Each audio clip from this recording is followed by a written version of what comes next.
O mercado de grãos nessa segunda-feira começou a semana sem a referência da Bolsa de Chicago. Hoje, nos Estados Unidos, é comemorado o feriado do Memorial Day e por isso as bolsas de Chicago e Nova York não operaram. A Bolsa de Londres também não trabalhou, é feriado por lá hoje. É um feriado de primavera, é um feriado bancário, enfim, também não tivemos a Bolsa de Londres. Então, os mercados aqui no Brasil sem suas referências de bolsas internacionais, mas claro, com alguns pontos de atenção, com alguns pontos de cuidado para a retomada dos negócios. Na Bolsa de Chicago, os negócios serão retomados já na noite de hoje, né, nessa virada de segunda para terça-feira, ali perto de 9h30 da noite. O que é que o mercado vai observar? O que vai direcionar as cotações nesses próximos dias? Essa é a pergunta para a gente fazer para Flávio França Júnior, ele que é chefe do setor de grãos da Tagro e já nos faz companhia nesta tarde de segunda-feira. França, boa tarde, seja bem-vindo, é um prazer recebê-lo. Boa tarde, Carol. É sempre um prazer estar com vocês. O prazer é nosso. De fato, né, França? Hoje é um dia morno para o mercado brasileiro, como tradicionalmente acontece nos feriados americanos, mas tem alguns pontos de alerta no seu radar para a retomada dos negócios amanhã. E um deles que você me destacava era a questão do clima nos Estados Unidos. O que está te preocupando nesse momento, França?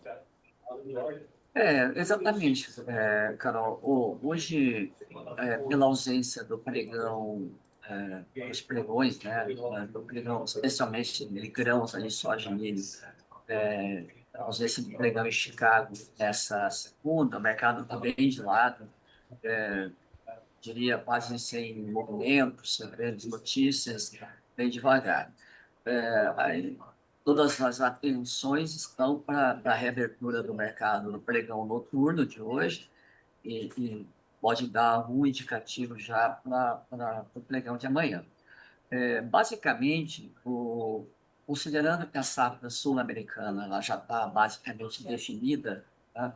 Nós estamos aí com a safra brasileira definida, com a safra da Argentina praticamente também reta final, alguma outra lavoura atrasada para definição, mas o tamanho da safra já está definido mais ou menos, então não temos grandes novidades da safra sul-americana. Então, todas as atenções estão voltadas, evidentemente, para o plantio e desenvolvimento da nova safra no hemisfério norte como um todo, mas em especial nos Estados Unidos, né? A gente tem o relatório semanal, também vai ser divulgado amanhã, de evolução do estágio, as lavouras, produções das lavouras vai ser divulgado só amanhã. A gente também não tem números novos para falar, mas, no geral, a gente percebe uma situação, né? Eu diria, assim, no geral, Carol, uma situação favorável para a safra norte-americana. A gente tem aí apenas um ritmo bem acelerado do plantio, tanto no soja quanto no milho, bem acima do padrão médio histórico para o período. Isso é favorável para potencial médio de produtividade, né? Plantar mais cedo ajuda as lavouras norte-americanas a evitar algum tipo de problema que possa acontecer lá no final do ciclo, ali em setembro, agosto, setembro, e é um período suscetível a frio, né? A geadas precoces que podem atrapalhar a produtividade. Então, quanto mais cedo eles conseguem plantar, melhor é o potencial da safra. Não quer dizer que a safra deles está salva, porque, afinal de contas, o mês central, né, para a definição da produtividade do milho nos Estados Unidos é o mês de julho, né, o mês 7. E de soja é agosto. Portanto, a gente tem ainda muita área para passar debaixo da ponte para que essa safra norte-americana seja definida. O início é favorável, o início é promissor. Nós temos aí um pouco de atraso apenas no plantio do milho e da soja em Ohio, que é um estado importante, né? Ali está muito úmido, e tem um pouco de falta de umidade em três estados aqui, e a gente poderia dizer que tem um pouco de necessidade maior de chuvas, que seria Iowa, Dakota do Sul e Nebraska. Tá? Os demais estados, o quadro de umidade é muito, muito regular, é muito favorável, dominantemente favorável, melhor que a situação que nós tínhamos no igual período do ano passado. Então, por enquanto, essa é a bola da vez no mercado, e é uma bola da vez para a soja. Pensando em safra nova norte-americana, é um quadro de boas condições da safra, momentâneo, pelo menos, mas é uma safra com área menor, né? É uma safra com o produtor americano optando para plantar mais milho, diminuindo a soja, então, é um misto aí de suporte, porque a área é menor, mas de pressão, porque a safra está indo bem, está plantando rápido e pode ter uma boa produtividade. Então, é esse binômio aí de um lado pesando para um lado, pesando para o outro, né, na questão da safra americana. E fora isso, Carol, a outra grande variável para impactar nos preços de amanhã e durante a semana é a questão de demanda americana, de, tarifas, né?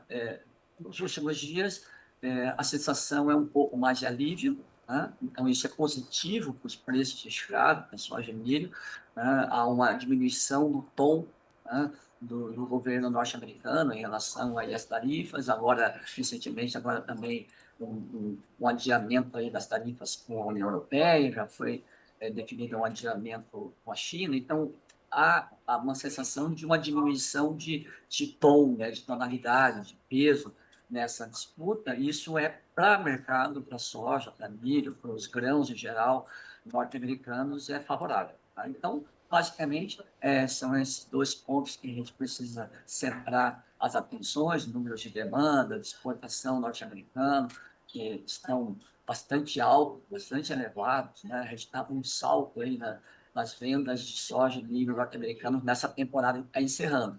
E aí agora o mercado está olhando, essa temporada está tudo bem, já está definido, grandes volumes de soja e milho. E a próxima? Né? Sim. Essa é a interrogação que o mercado tem, e vai depender, evidentemente, das negociações comerciais que a gente está aí avançando aí, entre os Estados Unidos e seus principais parceiros comerciais. Bom, eu quero entender um pouquinho mais como essa história das relações comerciais americanas vão impactar ainda no mercado, mas só um pouquinho, falando um pouquinho dessa questão da safra americana, como é que você imagina, França, que a gente vai ver o mercado reagir a essas próximas notícias? Ele veio absorvendo essa situação, eu quero entender de ti qual a sua perspectiva para a área, se a gente pode ver uma redução de área com o produtor americano, onde não conseguiu plantar por alguma situação ou de tempo muito úmido, excesso de chuva e tudo mais, se ele pode deixar de plantar e partir para o seguro que ele tem ali disponibilizado para ele. Se a gente pode ver uma redução diária e também se o mercado tende a seguir trabalhando numa faixa estreita ainda de preços, esperando uma definição mais clara dessa nova safra dos Estados Unidos, principalmente diante dessa condição que você colocou. Também precisamos entender quais serão os programas de exportação de soja e milho dos americanos, né? Como é que a oferta está se construindo nos Estados Unidos frente à demanda pelos produtos norte-americanos. Essa questão de área, eu diria que na soja, zero impacto até agora. A soja tem tempo bastante hábil para plantar, é, no mês de maio ainda, início de junho, não tem problema maior, tem bastante tempo. Essa questão de milho, do produtor eventualmente fazer a conta e optar por acionar o seguro de safra, né, por dificuldade de plantio, me parece, Carol, até agora bastante pontual. Tá? Nós estamos falando de Ohio, que é um estado importante, evidentemente, mas não me parece que seja ainda, eu não percebo uma situação e a gente vai chegar a extremos de redução de área nos Estados Unidos. Me parece que é um pouco cedo para afirmar isso. Tá? Me parece que ainda tem bastante tempo, insisto, tá? Embora o plantio ideal para o milho seja o mês de maio, e está encerrando esse período, não tem esse atraso. Pode ser que em alguma área seja deixada de lado, é possível até que uma parte dessa área vá para a soja, tá? Porque a soja tem mais tempo, possibilidade de alongar mais o plantio durante o mês de junho. Então, o mês principal, normalmente, o mês principal de plantio de soja é de maio para junho mesmo, né? Então, ainda nada normal. Então, é só questão do milho mesmo, né? Do milho, de repente, uma parte da área não ser plantada, mas me parece que é meio pontual. Eu ainda não está muito claro que essa redução seja a ponto de mexer com o mercado, tá? Até porque, mesmo que haja alguma redução de alguns milhares aí de hectares, e parece que pode ser facilmente compensado essa redução de área pelo aumento da produtividade, né? Se o clima continuar favorável dominantemente como está agora. Então, me parece que essa é uma variável ainda um pouco, ainda, acho que talvez meio precoce para fazer uma afirmação mais incisiva nesse sentido, tá? É, então, continuamos aí pensando na definição, primeiro, do que foi plantado. Agora, no dia 30 de junho, né, o mês que vem, sai o relatório de área efetivamente plantada, aí a gente já vai ter uma resposta melhor, né, sobre esse assunto. O relatório diário, e aí você diz, olha, a área de milho foi tanto, a área de soja tanto, é um relatório bastante pesado, definitivo, para ver realmente se teve a contrapalho, alguma mudança nesse perfil. Tá? Eu, inclusive, vejo em alguns estados, talvez você possa ter um pouco de menos área em Ohio, mas pode ter áreas adicionais em outros estados cuja situação está favorável, né? No caso do plantio do milho. Então, de repente, diminui um, mas aumenta em outros, nos demais estados. Então, vamos aguardar aí para ver os acontecimentos. Bom, França, então é possível perceber que o mercado ainda precisa ver muita água passar embaixo dessa ponte para ir determinando ali os seus caminhos frente a isso. Como é que você vê agora essa contrapartida, né? O impacto dessas relações comerciais americanas para esse mercado? Hoje nós tivemos a notícia de que Ursula von der Leyen e Donald Trump se acertaram ali para prorrogar a pausa sobre as tarifas. Isso deu um fôlego a mais para algumas esferas ali do mercado financeiro. As ações europeias refletiram tudo isso. Como é que isso, fora todas as outras relações comerciais dos americanos, está impactando para o mercado de grãos, em especial para o mercado de soja na Bolsa de Chicago? O advento, né, de um conflito comercial, de aumento de tarifas, né, ele é ruim, é negativo para as commodities, para a soja, para o milho no mercado norte-americano, né? Então, quando você tem uma situação tensa, delicada, como a gente vive desde o início do ano, isso impacta sobre o nosso mercado. Como a gente você vê um pano de fundo de preocupação, né, um pano de fundo negativo nos preços internacionais, baseados, lastreados pela Bolsa de Chicago. Você vê um peso negativo sobre os preços. Quando você tem um alívio, né, como é o momento agora, na- da- das tarifas entre Estados Unidos e China, agora Estados Unidos e União Europeia. A União Europeia é um grande consumidor de milho norte-americano, tá? Então, você tem esse impacto de suavização desse temor, né, desse quadro mais negativo, suaviza, isso vai para preço, isso vai para Chicago. Então, eu acho que o ambiente melhora, Carol, porque se eles caminharem, vamos lá, vamos refazer a frase aqui.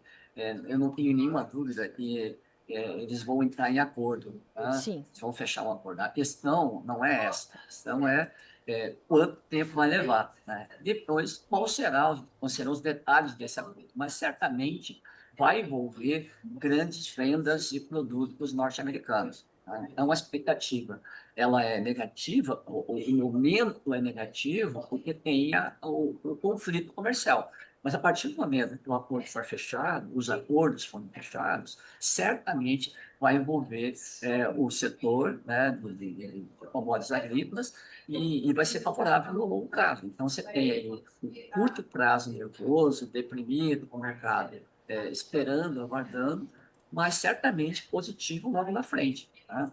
Um provável aumento no volume de vendas de produto no norte-americano. Então, com o caso da soja, né, nosso produtor está acompanhando com preocupação, atenção, esse desenvolvimento, é, o cenário me parece bastante interessante, porque no curto prazo a gente está conseguindo vender mais soja do que estava sinalizado ou programado. A gente tem uma safra abundante, uma safra cheia, uma safra recorde, uma demanda. E também está bem agressiva. Até abril, a China já levou 8% a mais de soja do que o ano passado, né, nos embarques acumulados aí desse ano.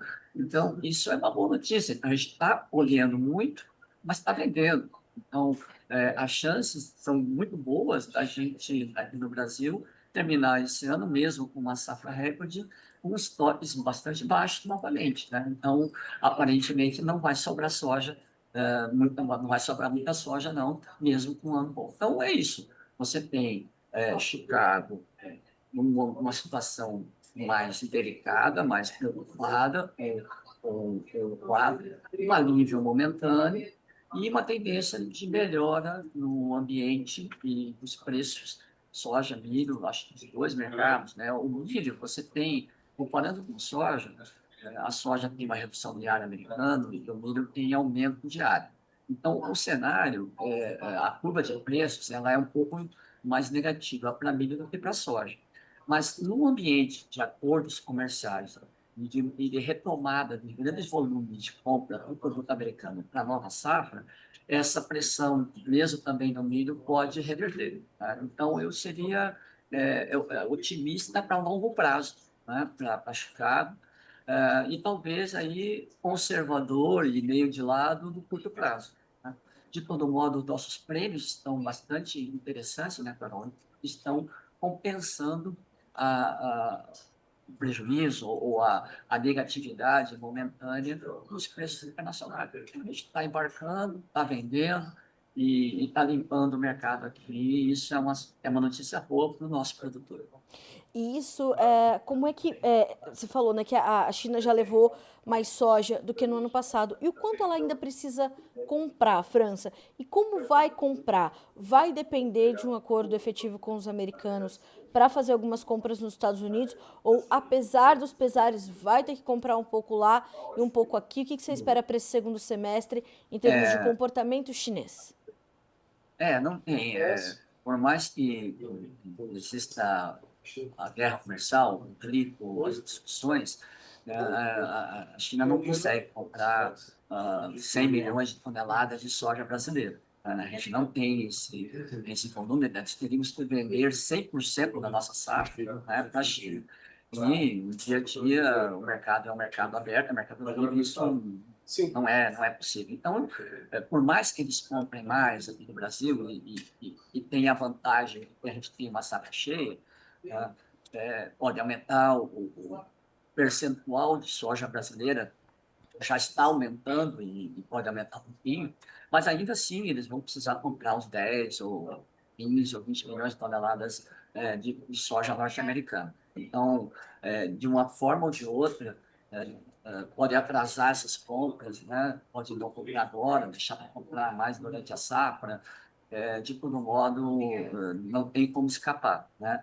Nossa previsão é que o Brasil exporte algo em torno de 110 milhões de toneladas de soja esse ano, que é um volume recorde, superaria o recorde lá de 2023, que foi de 105 milhões de toneladas. Então, estamos falando aí de uns 110, 111 milhões de toneladas, é o total das vendas, né? E a China deve ser, evidentemente, um grande destino esse volume, talvez aí algo em torno de provavelmente próximo de 80% desse volume deve ser destinado para a China. Mas, de todo modo, inevitavelmente, eles vão ter que, em algum momento, comprar soja norte-americana para completar esses volumes. E olhando para a oferta norte-americana, que é uma safra regular, né, França? Não é nada muito além do comum para os americanos. Eles também não têm muito espaço para quebra por lá ou vão ficar com uma competitividade talvez ainda mais ajustada. Os estoques norte-americanos, né, de soja, com esse grande volume de vendas que eles estão fechando no ano comercial atual, os estoques estão bem modestos, né, nos Estados Unidos. E se você considera que tem área menor e possa ter uma safra um pouco menor, ah, não vai ter grandes estoques nos Estados Unidos, né? Provavelmente eles possam ter aí um 0 a 0, talvez até alguma redução, a depender, é claro, né, dos acordos comerciais futuros aí. O que a gente percebe, de maneira assim bastante clara, é que a China, ela não compra, ela não tem soja da Argentina para comprar, porque a Argentina não vende soja, a Argentina vende farelo e óleo. Tá? Ela tem pouca disponibilidade de grão para vender. E a China não compra do Paraguai também. Tem uma dificuldade ali, uma questão de relações geopolíticas complicadas em função de Taiwan.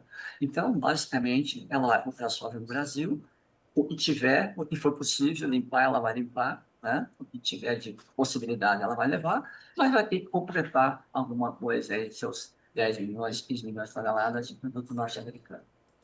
França, como é que isso está impactando os nossos indicativos aqui no Brasil, principalmente os prêmios diante disso tudo que está acontecendo? Os prêmios estão mantendo certa estabilidade ou estão olhando para esse comportamento com certa resistência?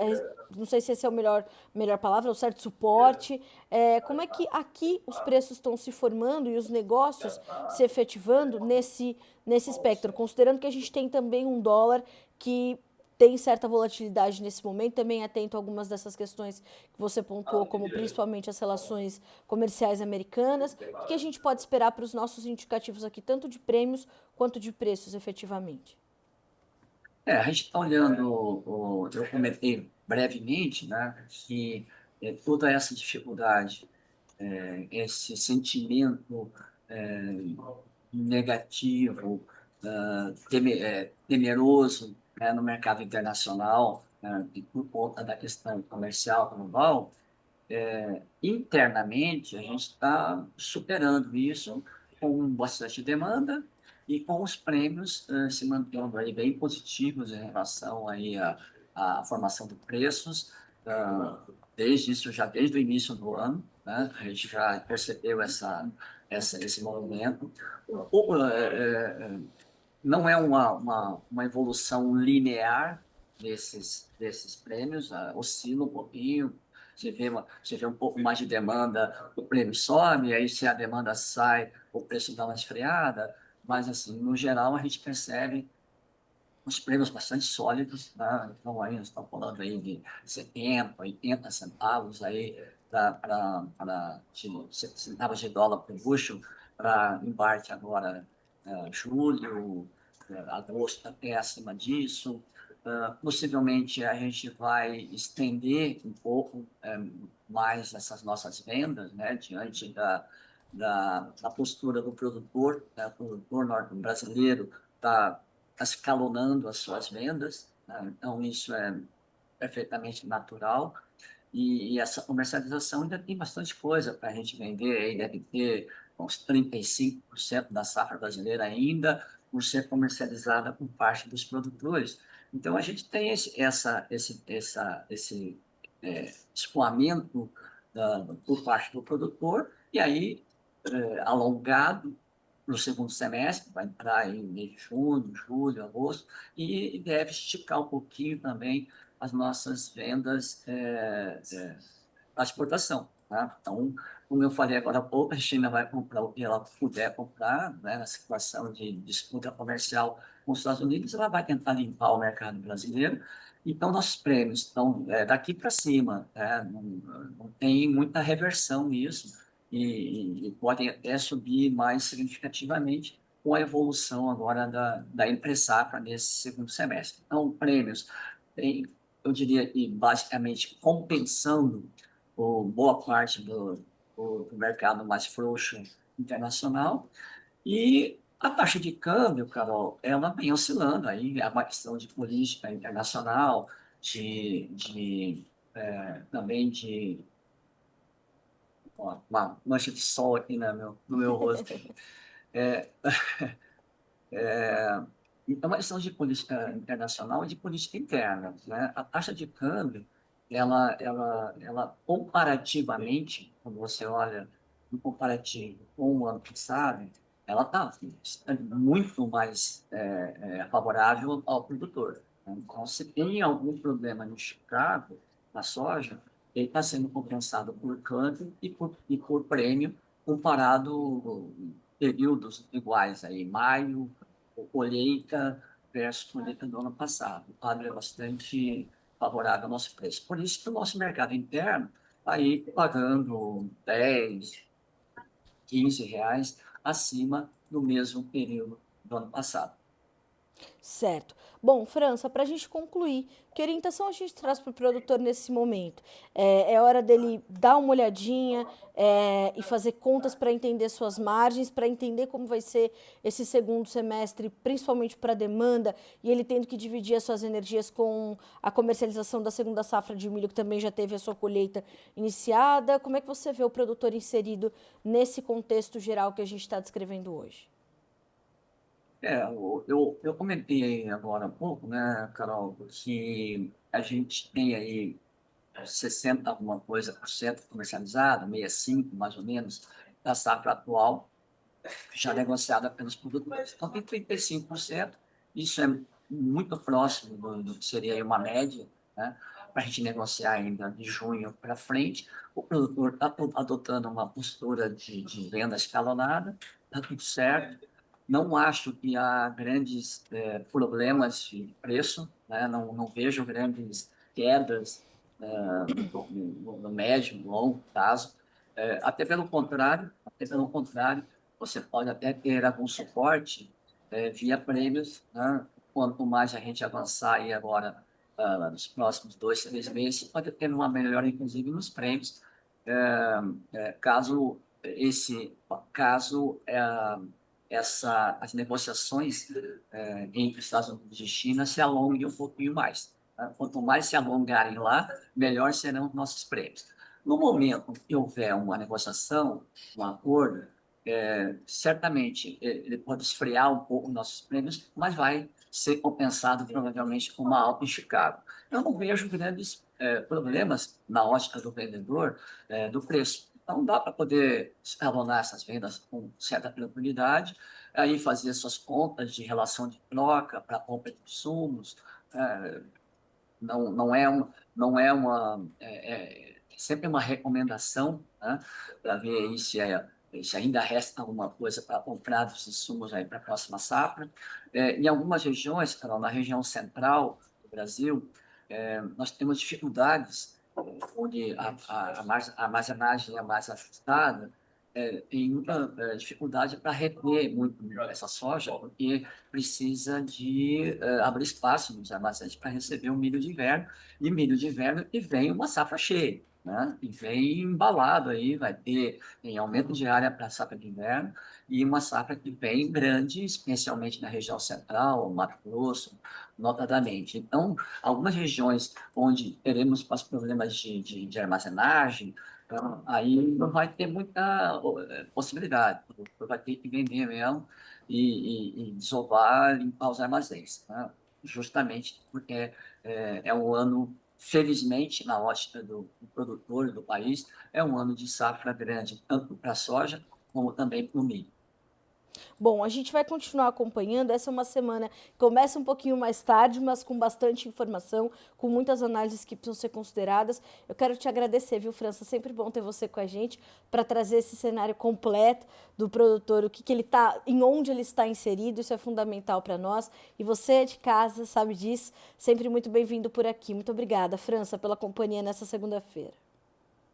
Valeu, Carol. Um abraço a todos. Obrigada, um abraço, meu amigo. Boa semana para você, bom trabalho por aí, até mais. Até mais. Até.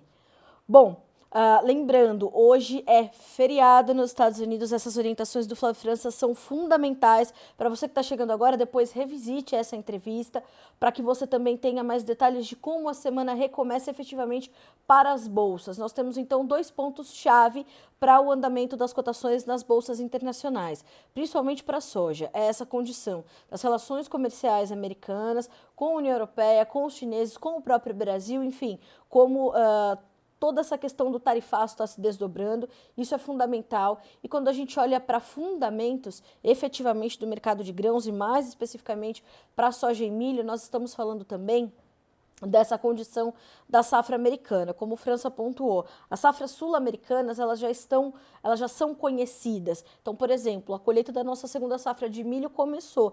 Claro que a gente tem ainda alguns números que divergem entre as principais consultorias. Então, a Agroconsult, por exemplo, traz um número bastante importante. A Agroconsult, que é responsável ali pela coordenação e realização do Rally da Safra, está falando em 112,9 milhões de toneladas. A Celeris Consultoria está considerando algo como 108 a 109 milhões.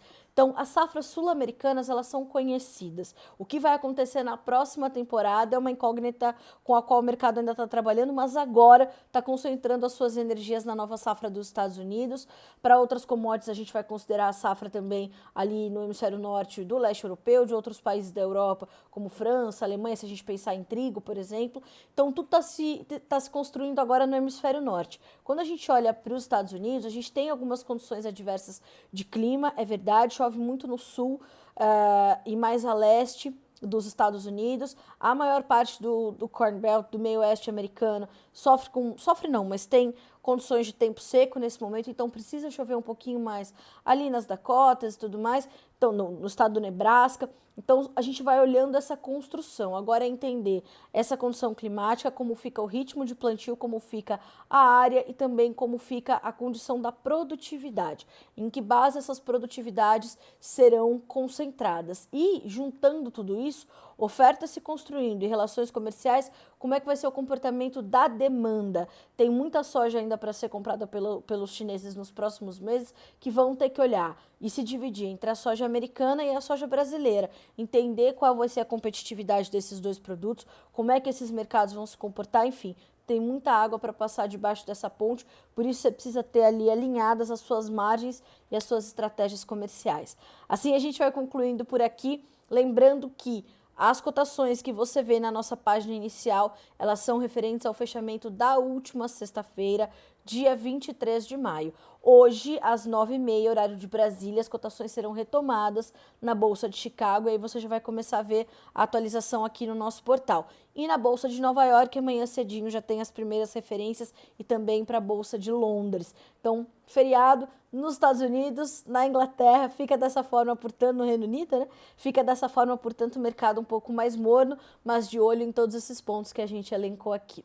A gente fica por aqui, na sequência tem Conexão Campo Cidade hoje, às 5 horas da tarde, a gente está te esperando, e depois tem o fechamento de mercado com o Alexander Horta e todos os destaques dessa segunda-feira, 26 de maio de 2025. Continue conosco para ser sempre o produtor rural mais bem informado do Brasil.